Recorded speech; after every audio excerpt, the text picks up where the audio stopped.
మన గౌరవ ముఖ్యమంత్రి రేవంత్ రెడ్డి గారికి కుడి పక్కన కోమటిరెడ్డి వెంకటరెడ్డి, ఎడమ పక్కన కోమటిరెడ్డి రాజగోపాల్ రెడ్డి.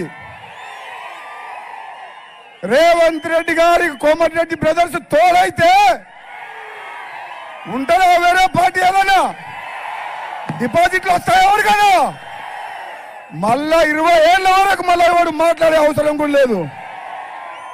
ఈ పొట్టి జగదీశ్వర్ రెడ్డి మంత్రి మా జిల్లాలో మేము చెప్పినాం 12కు 12 గెలిపిస్తా అని చెప్పినాం.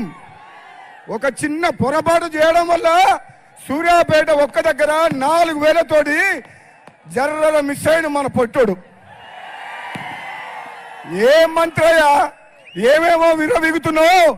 మా ముఖ్యమంత్రి గారు మీ అవినీతి చర్యల మీద, మీ 10 ఏళ్ల పాపాల మీద మొత్తం ఎంక్వైరీ చేస్తున్నాం.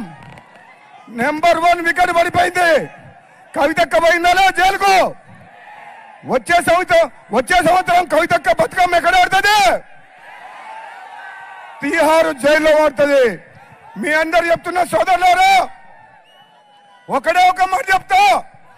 10 ఏళ్ల పాటు అప్పుల పాలు చేసి ఆగమైన తెలంగాణ మొత్తాన్ని ఈ రోజు తెలంగాణ రాష్ట్రాన్ని గాడిలో పెట్టే బాధ్యత, నిజమైన బంగారు తెలంగాణ చేసే బాధ్యత మన గౌరవ ముఖ్యమంత్రి గారు రేవంత్ రెడ్డి గారు తీసుకున్నారు. మీలాగా టిఆర్ఎస్ పార్టీ లాగా కుటుంబం కోసం, కమిషన్ల కోసం ఈ ప్రభుత్వం పనిచేయదు.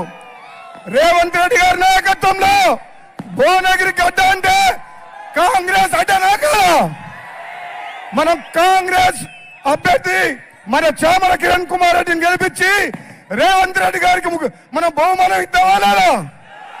ఒకసారి చేయలేవటండి అందరూ గెలిపిద్దామా? మీ అందరి తరఫున గౌరవ ముఖ్యమంత్రి గారిని ఒకటే వినయం చేస్తున్నా. నేను ఎంపీగా ఉన్నా 5 ఏళ్లు తెలంగాణ కోసం పార్లమెంట్ లో కొట్లాడి భువనగిరి ప్రజల కోసం తెలంగాణ తెచ్చిన, అవునా కాదా? మరి నా అన్న కోమటిరెడ్డి వెంకటరెడ్డి ఈ నియోజకవర్గంలో మీకోసం 5 ఏళ్లు ఎంతో సేవం చేసిన మాట వాస్తవమే కాదా? మరి ఇప్పుడు రేవంత్ రెడ్డి గారు ముఖ్యమంత్రి గారు మనకు ఒక అగ్ని పరీక్ష పెట్టిండు. చామల కిరణ్ కుమార్ రెడ్డి గారిని పంపించి గెలిపించుకొని రమ్మని చెప్పిండు. గెలిపిద్దామా వద్దా? మేమందరం కూడా ఈ రోజు నుంచి రాత్రింబగలు కష్టపడి నల్లగొండ పార్లమెంట్ లో మెజార్టీ ఎక్కువ వస్తుందా, భువనగిరి పార్లమెంట్ లో మెజార్టీ ఎక్కువ వస్తుందా?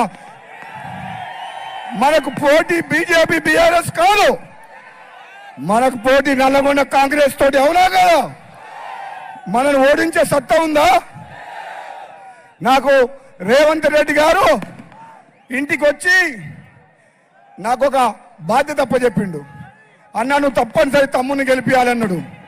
మరి అన్న రేవంత్ రెడ్డి గారు ఇచ్చిన బాధ్యతని మనందరం కష్టపడి గెలిపిద్దామా? మేమందరం గెలిపించి నీకు ఇచ్చే బాధ్యత మాది. కానీ భువనగిరి పార్లమెంటు నియోజకవర్గాన్ని మీ చేతిలో పెడుతున్నాం. ఈ ప్రాంతం వెనుకబడి ఉంది. ఈ ప్రాంతాన్ని అభివృద్ధి చేసే బాధ్యత మన రేవంత్ రెడ్డి గారిది. ఓకేనా? ఒక్కసారి నన్ను జై కాంగ్రెస్ అనండి. జై కాంగ్రెస్. చెయ్యి గుర్తుకే.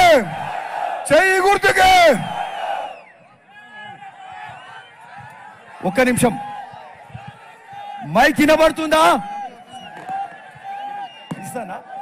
మైక్ వినబడుతుందా బాబు? మైక్ సిస్టమ్ జర సరిగ్గా చేయండి.